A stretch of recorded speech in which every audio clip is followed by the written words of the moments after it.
राजेश सिंह जी। राधे राधे महाराज जी। महाराज जी, मुझे एक गंभीर बीमारी है। महाराज जी, ज्यादा समय चाहता हूं कि भजन में मन लगे, पर बीमारी का भी चिंतन होता है। फिर महाराज जी ऐसे में क्या गंभीर बीमारी भैया? हार्ट और फेफड़े खराब हो गए हैं महाराज जी। डॉक्टर ने बोला कम समय है। ये पहले ही खराब थे। नासवान शरीर है यार। जो लोग अपने शरीर पर गुमान करते हैं, शरीर पर अभिमान करते हैं, बड़ी भूल करते हैं। कब कहाँ कौन सा फेल हो जाए। इसलिए राधा राधा नाम जपने से, कृष्ण कृष्ण नाम जपने से, राम राम हरि हरि शिव शिव वाहे गुरु, जो भी नाम अपने गुरुदेव से मिला है, जितनी श्वासें हैं अगर नाम जप करके व्यतीत कर लो तो हमारा मनुष्य जन्म लेना ठीक हो गया। हमें करोड़ों कल्प नहीं जीना। अगर 1 मिनट हम जिए और राधा कहकर प्राण त्याग दिए तो भगवत प्राप्ति हो गई। यार काहे को चिंता करते हो? देखो तुम्हें तो पता है तुम्हारा दिल खराब है। जिनके दिल नहीं खराब होते हैं उनका क्षण में अटैक हो जाता है।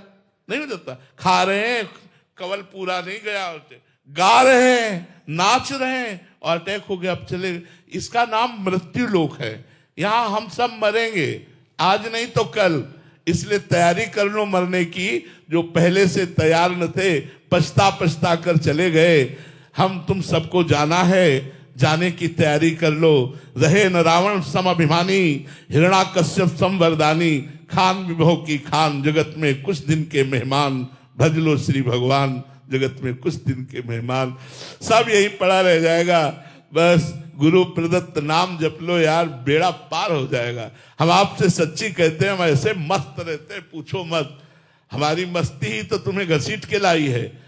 भयानक कष्ट की स्थिति में भी हम आनंदित रहते हैं। क्यों? क्योंकि हम परमात्मा की शरण में हैं, हम उनका नाम जप करते हैं, उनके आश्रित हैं। इसलिए मेरा हृदय शीतल रहता है, उमंग रहती, उमंग उत्साह रहता है। अगर ये उत्साह नष्ट हो जाए तो अभी हम बोलने लायक नहीं है। हम आपको भी यही कहते हैं, उसकी शरण में हो जाओ और जितनी श्वासें नाम जप करो। मरना अगर तुम्हें अकेले होता तो हम भगवान से विरोध कर देते कि इसे ही क्यों मारते हो। लेकिन मरना एक यहाँ का धर्म है। जन्मना धर्म है, पोषण होना धर्म है, तो मरना भी धर्म है। 3 सृष्टि के कार्य चलते रहते, सृजन, पालन और संहार। ये तीनों कार्य बराबर चलते रहते हैं और ये हमारे परमात्मा का कार्य है। ये कभी बंद होने वाला नहीं। वो भी आए तो अंतर ध्यान की लीला की, वो भी आए तो यहां से गए। इसलिए हम सबको जाना है। इस पे क्या चिंता करना है यार? चिंता इसलिए करते हो कि तुमने भगवान का भजन नहीं किया। पत्नी पुत्र परिवार धन संपत्ति मकान से प्यार किया, वो छूट जाएगा, इस बात की चिंता है। नहीं तो अगर भगवान से प्यार करो तो मरने से सब जग डरा, मेरो मन आनंद, कब मरियो कब भेटियो पूरन परमानंद। मस्ती यार तो लोग लेना ही नहीं जानते। अगर मस्ती लेना जानते हो, नाम जपना शुरू कर दो, देख लो क्या मस्ती आती है। मृत्यु भी महोत्सव नजर आता है। मृत्यु भी महोत्सव नजर आता है जब भगवान में चित्त जुड़ा होता है। देखो प्रहलाद जी को कितना कष्ट दिया हिरण्यकश्यप ने, क्या बाल बांका कर पाया? क्या सीम की चाप सके को तासु, बड़ रखवाल रमापति जासु। वो मालिक चाहे, वो ईश्वर चाहे, वो कर्ता चाहे तो मरे को भी चला दे।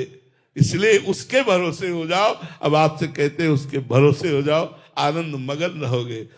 हाँ, सुबह से दिनचर्या चल रही है, सुबह से दिनचर्या, वाह सत्संग, ये बात उनसे बात, एक स्वस्थ आदमी जैसी पूरी दिनचर्या चल रही, वो भगवान के बल से। इसलिए आप लोग निराश मत होइए, खूब नाम जप कीजिए। चाहे जिसका शरीर रोगी हो, हमारे कर्मों का फल है, उसे हम भोग लेते हैं और भगवान का नाम जप करके भगवान को प्राप्त होते हैं। महाराज जी, साधक को प्रतिकूलताओं से भय लगता है महाराज जी। मतलब प्रतिकूलता आएगी, मृत्यु का भय आएगा। प्रतिकूलता से इसलिए भय लगता है कि अनुकूलता से राग है, इसलिए भय लगता है। अगर अनुकूलता से राग ना हो तो प्रतिकूलता से भय ना लगे। अनुकूलता का राग, यही राग मिटाने के लिए तो भजन किया जाता है। बिना नाम जप किए ज्ञान नहीं होता और बिना ज्ञान के भय नहीं जाता। नाम जप हो तब बात बनेगा। नाम जप करो खूब, सब लोगों से प्रार्थना है। नाम जब जिसका होने लगा भव सागर से तर गया। हमारी बात मान लो, बड़े बड़े महापुरुषों की बात है। नानक नाम जहाज है, चढ़े सो उतरे पार। हर दुखों का, हर समस्याओं का समाधान प्रभु का नाम है। नाम जप करते रहो, तुम्हारा आनंद ही आनंद जीवन भर जाएगा, जीवन आनंदमय हो जाएगा, आनंद ही आनंद में तुम्हारा जीवन होगा। अगर नाम जप नहीं करोगे तो भाई चाहे जितना उपदेश सुन लो, यहां तो आनंद रहेगा, इसके बाद निकलते ही माया अपना प्रभाव डालेगी और सब पोछा लगा देगी, आपके सारे उपदेश मिट्टी में मिला देगी, इतनी प्रचंड है। अगर नाम जब चल रहा है तो ये ज्ञान आपका स्थिर हो जाएगा, फिर भय नहीं रहता। मरना तो है यार देखो, तुम इस बात से दुखी हो, हमारे राष्ट्र के सैनिकों को देखो, स्वस्थ हैं, परिवार है, बच्चा है, और राष्ट्र की बॉर्डर पर खड़े हैं, और पता है कभी भी किसी भी समय गोली लग सकती है, कभी किसी समय कोई खतरा हो सकता है, लेकिन वीर बहादुर मुझ तान करके राष्ट्र के लिए अपने प्राणों का बलिदान करने के लिए शौक से घूमते हैं, शौक से, निराश या भयभीत होकर नहीं, दहाड़ करके, ललकार करके, और शत्रुओं को मारते हैं, और या तो वीर गति को प्राप्त होते हैं। यार मरने से इतना क्या डरना, मरने से इतना क्या डरना, जब एक बार मरना ही है, 100 बार तो मरना नहीं है, एक बार मरना है, तो यार मरना तो है ही जब निश्चित, तो फिर डरना क्या। नाम जब करो तो थोड़ा ज्ञान प्राप्त हो जाए तो आपका भय नष्ट हो जाए। राधे राधे महाराज जी। महाराज जी, ये बात सबको पता है कि भगवत प्राप्ति श्री जी की कृपा से होगी, लेकिन फिर भी एक अंदर से बल बना रहता है कि ये साधन कर लूं, वो साधन कर लूं, करना चाहिए, करना चाहिए। कृपा का मतलब प्रमादी या आलस्यवान थोड़ी बन जाना चाहिए। शास्त्र आज्ञा है कि एक क्षण के लिए भी हम अपना समय व्यर्थ ना करें।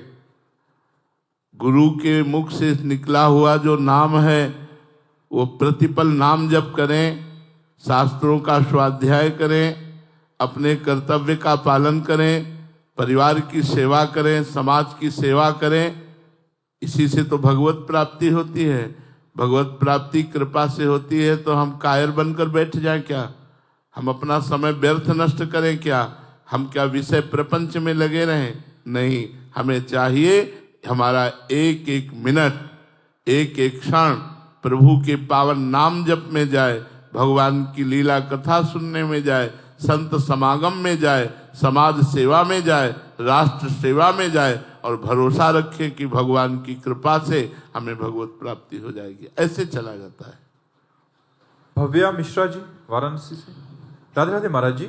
महाराज जी, सच्चे मन से भक्ति करनी चाहिए। महाराज जी, सच्चा मन, महाराज जी क्या होता है? सच्चा मन क्या कहा जाता है? सच्चे मन में कभी दुर्वासना नहीं उठती, सच्चे मन में कभी भौतिक पदार्थों की चाह नहीं उठती, सच्चे मन में कभी मान प्रतिष्ठा का प्रभाव नहीं पड़ता।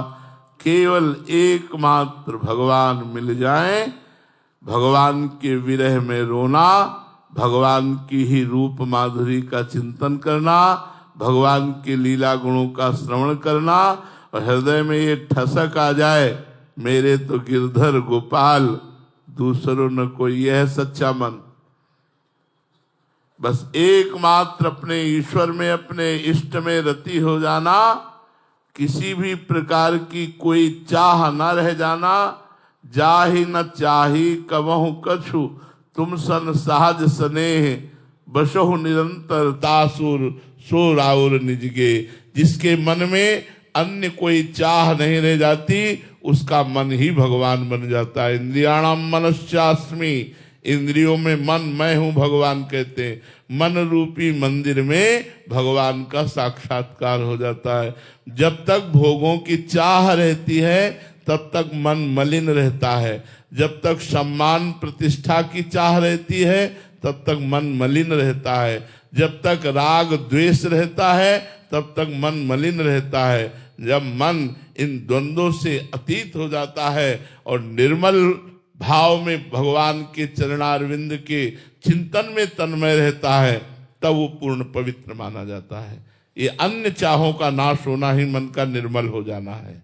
विलासिनी शरण जी। राधे राधे महाराज जी। महाराज जी, इसी जन्म में भगवत प्राप्ति करने वाले साधक को संग दोष से बचने के लिए क्या सावधानियां रखनी चाहिए महाराज जी? संग दो प्रकार का होता है। एक होता है आंतरिक वृत्ति का और एक होता है बाहरी व्यक्ति का।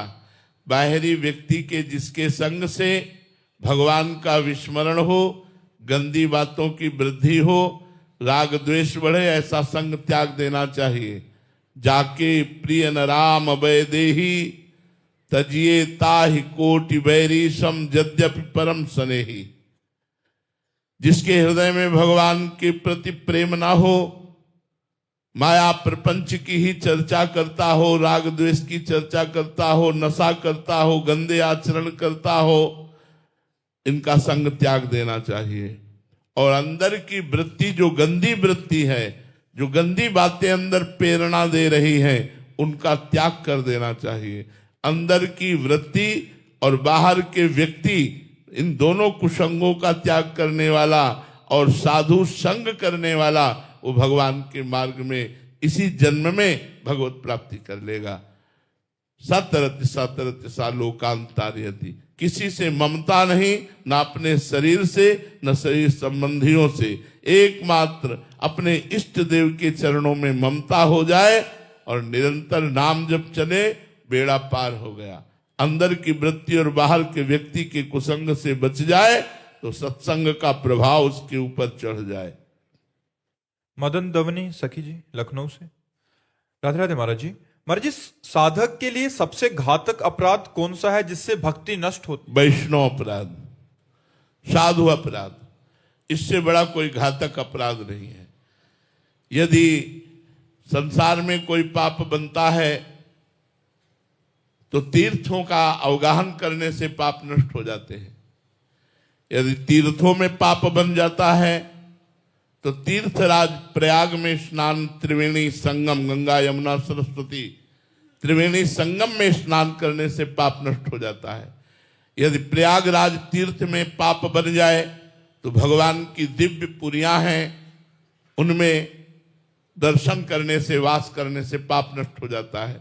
यदि काशी कांची अवंतिकापुरी द्वारावती आदि जो पुरियां हैं, यदि उनमें पाप बन जाए तो भगवान के परम पावन धाम श्री वृंदावन धाम, भगवान की जो दिव्य लीला स्थलियां हैं, इनकी रज लगाने से, यहाँ आकर के परिक्रमा देने से, यहाँ बैठकर भजन करने से पाप नष्ट हो जाता है। यदि धाम में अपराध बन जाए तो सिर्फ धाम ही नष्ट कर सकता है। ऐसे अगर वैष्णव अपराध बन गया, भक्तन निंदा अति बुरी भूल करे जिन कोय, किए सुकृत बहु जन्म के छिन में डारे खोए। कई जन्मों के पुण्यों को एक क्षण में नष्ट कर दे, वो होता साधु अपराध। अगर किसी साधु को अपमान कर दिया, निंदा कर दी, दिल दुखा दिया, तो वो आपके सारे सुकृतों को भस्म कर देगा।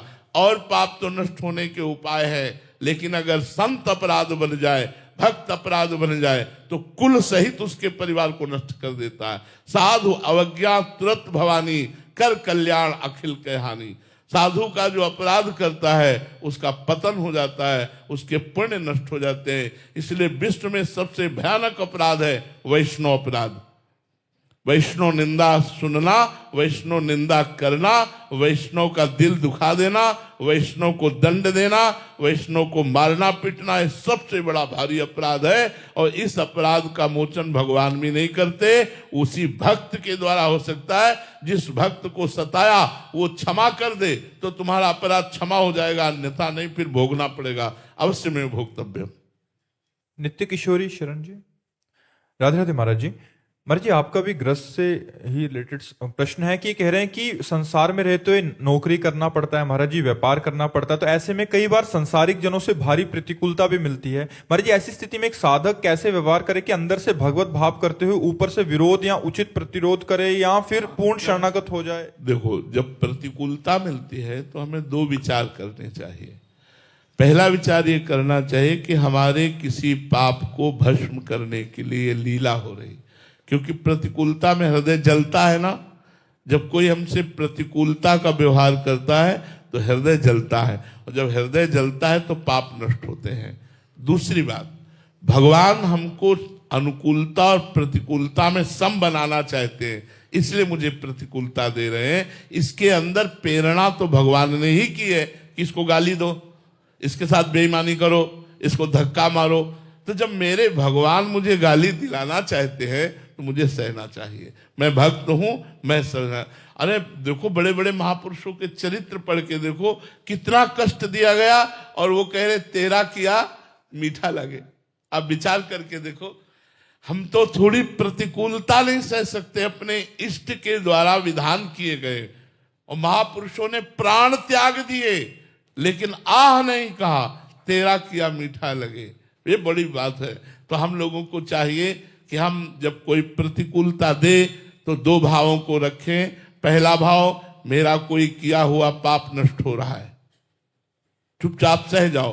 दूसरा भाव, भगवान के द्वारा ये किया हुआ विधान है, मुझे मंगलमय बनाने के लिए, मुझे मजबूत बनाने के लिए भगवान ऐसा कर रहे। और ऐसा कभी ना सोचो कि अगर हम सह गए तो ये और प्रतिकूलता देता चला जाएगा। नहीं, भगवान उसको नष्ट कर देंगे, क्योंकि भगवान देख रहे हैं ना, जो तुम सह रहे हो और वो बार बार तुम्हें प्रतिकूलता दे रहा है, तो जो अपराध भक्त कर करई, राम रोष पावक सो जरई, वो भगवान की क्रोध भरी दृष्टि से भस्म हो जाएगा, नष्ट हो जाएगा। उसका दूसरा रूप है, उसका दूसरा रूप है नष्ट होने का।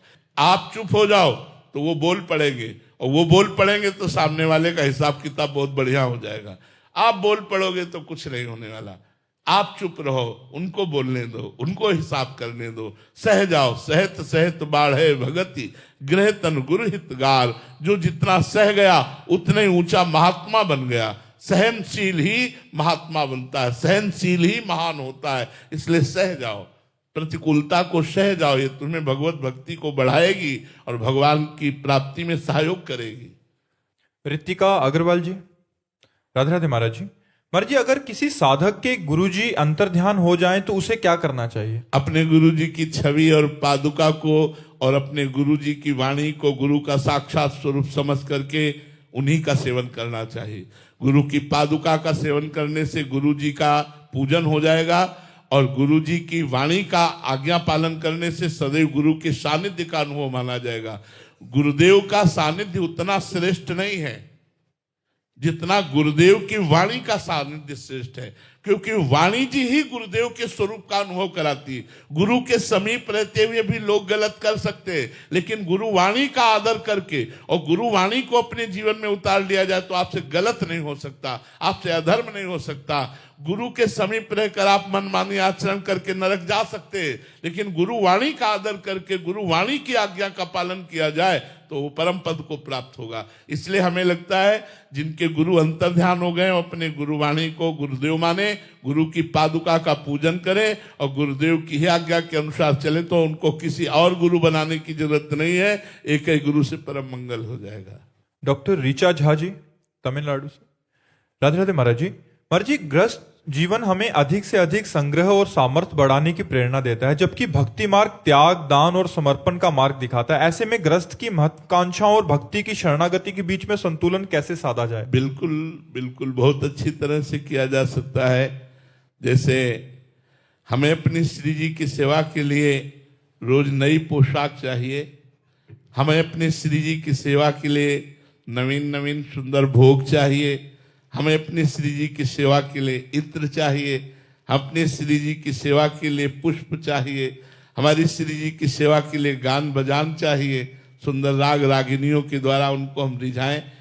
तो आप भी श्री जी को निमित्त बनाइए। हमारे पति में प्रभु विराजमान है, पुत्र में प्रभु विराजमान है, सास ससुर में प्रभु विराजमान है। मैं अपने इन प्रभु की सेवा के लिए अर्थ संग्रह करूं, वस्तुओं का संग्रह करूं और इन प्रभु को रिझा लूं। बात तो वही है, मंदिर में जाकर मूर्ति को रिझाओ या घर में अपने पति को, अपने पुत्र को, अपनी पत्नी को, अपने परिवार के जनों को भगवान का स्वरूप मानकर आराधना करो, तो वही फल प्राप्त होगा जो मंदिर में जाकर पूजा करने से मिलता है, वही घर में अपने परिवार की पूजा करने से मिलेगा, क्योंकि सब में वो रमा हुआ है, सब में वो परमात्मा विराजमान है। उसी परमात्मा की सेवा के लिए मुझे सौंध चाहिए। हम फंसते तब हैं जब भोग भोगने के लिए चाहिए, जब अपनी वासनाओं की पूर्ति के लिए तो हम फंसते हैं। अगर पूजा के लिए तो पूजा की सामग्री वो फंसाती नहीं है, वो तो मुक्त करती है। तो हमारे घर में अतिथि आवे, हमारे घर में परिवार के जो सदस्य हैं उन सबकी पूजा के लिए वस्त्र चाहिए, भोजन चाहिए, रुपया चाहिए। तो हम अच्छे धर्म रूपी कर्म करके धन कमाएं और अपने परिवार का पोषण करते हुए भगवान का नाम स्मरण करें तो हमारी पूजा पक्की। क्या परेशानी? कोई परेशानी नहीं। क्या हम अपनी श्री जी के लिए संग्रह नहीं करते? कल श्री जी को ये पोशाक पहनाएंगे, कल श्री जी को ये इत्र लगाएंगे। त्याग करना है निज वासनाओं की पूर्ति का, हमें ये भोगना है, इस बात का त्याग करना है। लेकिन हमारे परिवार रूपी भगवान को, हमारे आए हुए अतिथि रूपी भगवान को, संत भगवान को, समाज रूपी भगवान को अगर हमें सेवा करनी तो हमें अर्थ चाहिए, हमें सामग्री चाहिए। उसके लिए हम नौकरी, व्यापार कुछ भी करें और सुंदर अच्छे ढंग से अर्थ कमाकर परिवार की सेवा करें, यही पूजा होगी। तुम्हारे लिए और कोई पूजा नहीं, यही पूजा होगी। नाम जप करो और अपने परिवार की सेवा करो, और सेवा के लिए जो सामग्री है उसका संग्रह करना, वो संग्रह नहीं है जो आपका पतन करेगा, ये वो संग्रह है जो आपका उत्थान करेगा, आपकी भक्ति बढ़ाएगा। आंचल जी पंजाब से, राधे राधे महाराज जी। महाराज जी, सच्चा समर्पण क्या है? मुझे कैसे पता चलेगा कि मेरा समर्पण वास्तविकता में है? सारा खेल इस मन का है, सारा खेल इस मन का है। मन का समर्पित हो जाना ही सच्चा समर्पण है। और भाई, मन समर्पित होना बहुत कठिन बात है। ये हम अपने ही जीवन की तो अनुभव की बात बता सकते हैं। बचपन से लेकर के 13 वर्ष की अवस्था से लेकर आज तक इसी योद्धा से लड़ाई हो रही है, अब भी हो रही है। इसी योद्धा से लड़ाई हो रही, मन रूपी योद्धा से। कितनी बार धोबिया पछाड़ इसने मारा और कितनी बार हमने मारा, लेकिन अभी फाइनल पे नहीं है। अब भी युद्ध प्रारंभ है, जैसा हुआ था वैसे ही चल रहा है, अब भी चल रहा है। समर्पण मन का, विषया अभिलाषा का त्याग ही मोक्ष पद पर चलना है, अध्यात्म पर चलना है। विषय शून्य मन सच्चा समर्पण है। विषय अभिलाषा ही ये संसारिकता है, ये बंधन है, यही माया है। और मन का विषय अभिलाषिता शून्य कर देना, कामना रहित कर देना बहुत कठिन बात है। हम जागृत में संभालते हैं, लेकिन स्वप्न में असलियत मन का स्वरूप समझ में आता है, क्योंकि स्वप्न में केवल मनोराज्य होता है, इसी का तो सारा का सारा पदार्थ। अगर आपका स्वप्न भी विषय अभिलाषिता शून्य है तो आपकी समर्पण वृत्ति ठीक जा रही है। और अगर स्वप्न दूषित है तो अभी सूक्ष्म शरीर पर आपकी साधना का प्रभाव नहीं पड़ रहा। मन का सावय मना कृष्ण पदारविंद हो, मन का भगवान के चरणारविंद में विषय अभिलाषा शून्य होकर लग जाना, यही सच्चा समर्पण है। देखो, मन को विषय भोग देते हुए भजन करना ये तो चलेगा, कहोगे तो अगरबत्ती भी लगाएगा, कहोगे तो मंजीरा भी बजाएगा। लेकिन विषय अभिलाषा शून्य करके भजन कराना, ये सब लोग बैठे हो, सब लोग बैठे हो, कुछ न कुछ साधन भक्ति कर ही रहे हो, तभी यहां आए हो। बिना पुण्य पुंज बिन मिले न संता। लेकिन जो हम बात कह रहे हैं वो छाती की बात कह रहे हैं। विषय अभिलाषा शून्य निर्विषय करके भगवान में लगाना बहुत कठिन, बहुत कठिन, बहुत कठिन।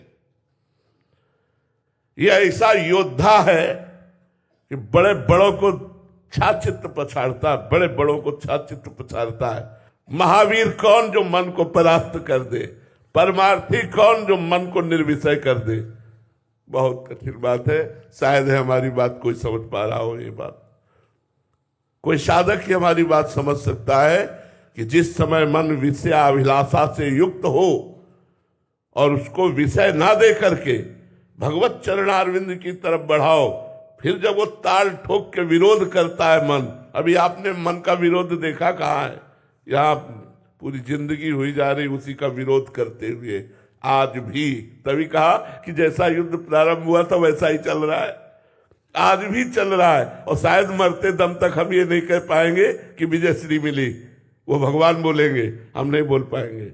हम तो यही बोलेंगे कि हम तो केवल सहारे पर चल रहे हैं, युद्ध का फाइनल तो भगवान जाने। युद्ध तो चल रहा है, अब भी चल रहा है। पूरे जीवन संभालते संभालते इसे व्यतीत हो रहा है, और चूक हो जाए तो जैसे नाली का कीड़ा नाली में जाता है, ऐसे भागता है। इससे बड़ा धोखेबाज, इससे बड़ा चालबाज, इससे बड़ा बलवान कोई नहीं है। महाराज जी, आप कहते हैं बैलेंस बना के चलना, इसका क्या तात्पर्य? बैलेंस बनाने के बाद मन ने कहा कि आज ये खा लिया जाए, खा लिया, आज ये भोग लिया जाए, भोग लिया जाए, तो जाओ, मंदिर भी तुम्हें ले जाएगा, वृंदावन भी लाएगा, तुमसे आरती पूजा भी करवा लेगा, क्योंकि वो जो चाहता है वो तुम कर रहे हो। जिस दिन वो जो चाहे वो तुम ना करो, और जो शास्त्र कहते हैं, गुरु कहते हैं, वैसा केवल चलो, तब तुम्हें समझ में आएगा मन किसे कहते हैं। तब समझ में आएगा मन किसे कहते हैं। यम ही न व्यथिनते ते पुरुषम पुरुषर्षभ सम दुखा सुखाधीरम स्वमृतत्वाय कल्पते। जो मन के द्वारा दी हुई मार को सह जाए, लाठी की मार सह सकते हैं, मन की मार सहना बहुत बड़ी बात है।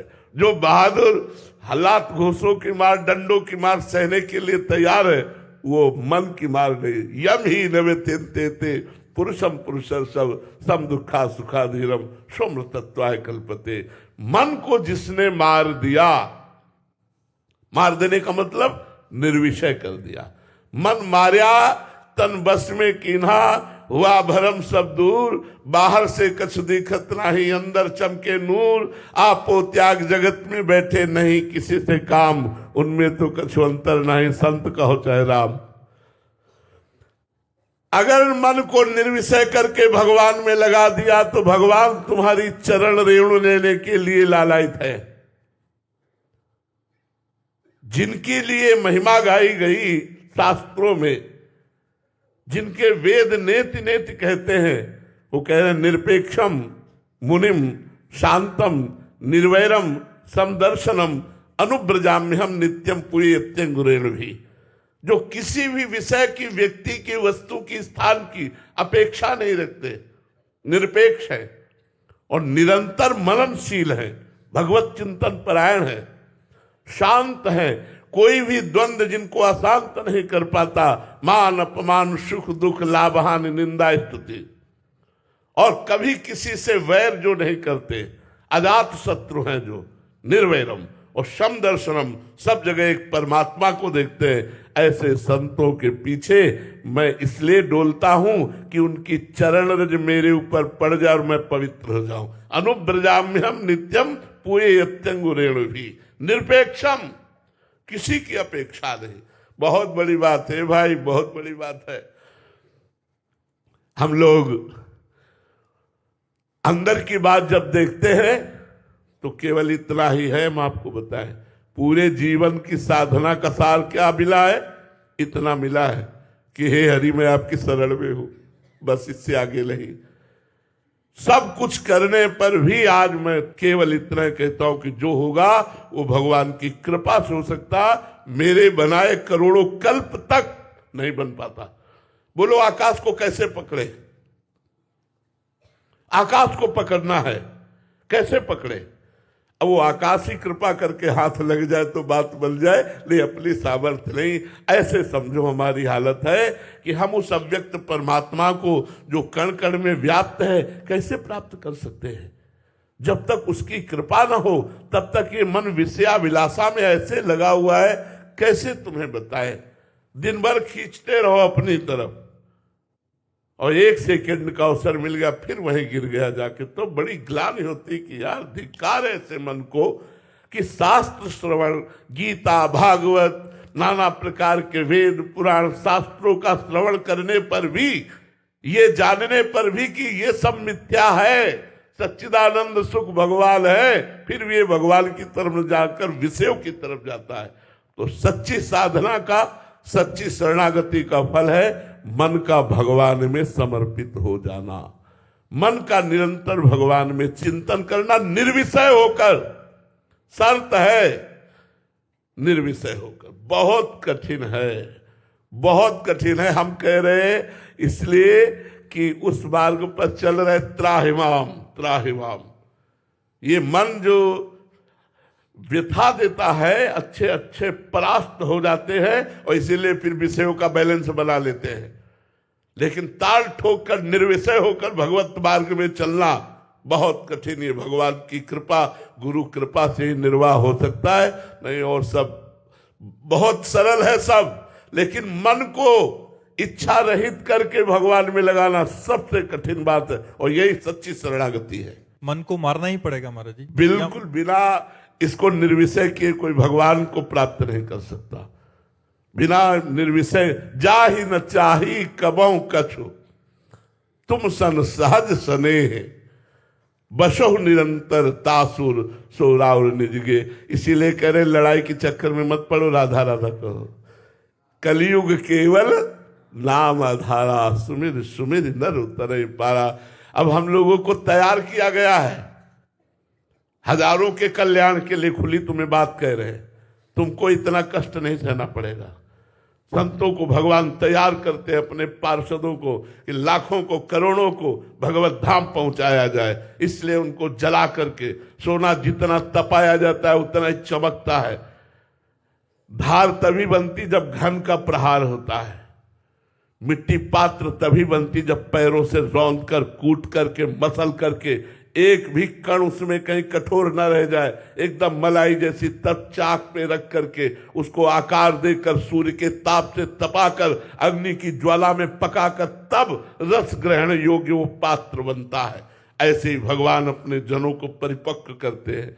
तो सच्ची शरणागति मन का भगवान में समर्पित हो जाना।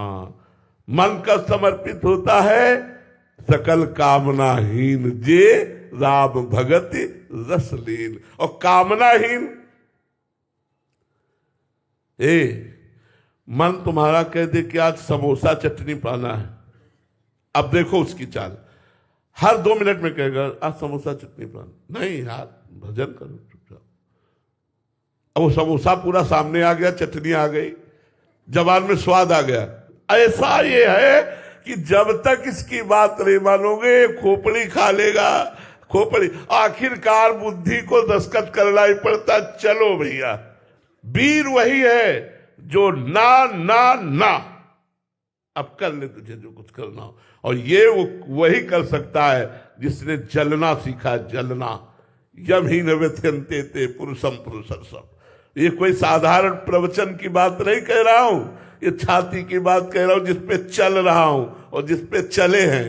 बहुत कठिन बात है। स्त्री के संसर्ग के आकर्षण का त्याग करना, रुपए की जो अंदर महत्व बुद्धि बैठी उसका त्याग करना, मान प्रतिष्ठा की जो महत्व बुद्धि बैठी उसका त्याग करना। अरे वही जानता जो त्याग किए भाई। प्रवचन बात अलग, छाती की बात पूछो, वही जानता है जो इन संसर्गों का त्याग करके चलता है। छाती चलनी है, चलनी जैसे गोली से चलनी होती है ना, ऐसे मन की मार से चलनी हो चुकी है। बस त्राहिमाम है कि भगवान संभालते रहना, आखिरी श्वास तक आपके ही सहारे, संभालते रहना। ऐसे चला शून्य। जैसे दीवाल की घड़ी से सेल हटा लो तो मिनट की सुई मिनट में, घंटे की सुई घंटे में, सेकंड की सुई सेकंड में। इसे कहते 24 घंटे भजन। भगवदाकार वृत्ति, कहा कर भगवदाकार वृत्ति। अरे जरा प्रपंच शून्य होकर मन को भगवान में लगा के दिखाओ, तब बात समझ में आवे, तब समझ पाओगे कि भगवदानंद किसे कहते हैं। बड़ा कठिन है भगवदानंद। इसीलिए हम कहते हैं राधा राधा जपो, अपने कर्तव्य का पालन करो, उत्तम भोग लगाकर भगवान को प्रसाद पाओ और नाम जप करो, परोपकार करो, किसी का मंगल न करो, कोई नशा न करो, इतने से काम बन जाएगा। महाराज जी, साधक के हृदय की बात तो आप जानते हैं। महाराज जी, कभी तो ऐसा लगता है कि मतलब अभी थोड़ा बात बन रहा है, मन काबू में आ रहा है, फिर कुछ इस दुष्ट मन का कोई भरोसा नहीं। ये 1 मिनट में तुमको ब्रह्म साक्षात्कार बता देगा और दूसरे मिनट में विषयों में फंसा देगा। इसलिए मन पर विश्वास कभी नहीं करना चाहिए। और मन जब तक भगवान को न प्राप्त हो जाए तब तक ये विजयी नहीं माना जाता, साधक विजयी नहीं माना। 24 घंटे में 1 सेकेंड के लिए भी विषय चिंतन न होना, ये विजय श्री का पताका है। निरंतर अखंड अव्यावृत भजनात्, इस कसौटी पर कस के देखो तो सब हाथ उठा दोगे। महाराज जी विषय मन को बड़ा कठिन सा लग रहा है। तभी तो है को एक पाव भगत जी में मोरी। ऐसे थोड़ी है, पर आप लोग डरना मत, ये कमांडो की ट्रेनिंग है। ये हम लोगों को कमांडो की ट्रेनिंग है कि दुश्मन को देखते ही उड़ा दो, काम क्रोध लोभ मोह मद मत्सर। और आप लोग जब संतों की सुरक्षा में रहने का मतलब है कमांडो की सुरक्षा में रहना, और जो सुरक्षा में होते हैं तो छाती आगे उनकी होती, पीछे आप होते हैं। इसीलिए संत संग अपवर्ग कर, कामी भव कर पंथ, संतों का संग सीधा मोक्ष द्वार। क्यों? क्योंकि भगवान ने उनको तैयार किया है, उनको कूट कूट कर ऐसा तैयार किया कि लाखों को भगवत धाम पहुंचा सकते हैं। इसलिए तुम डरो मत, तुम तो उनकी शरण में रहो, तुम तो उनकी सुरक्षा में रहो, तुम तो उनके आज्ञा उपदेश में रहो, तो तुम्हारा मंगल हो जाएगा। श्री राधा वल्लभ लाल की।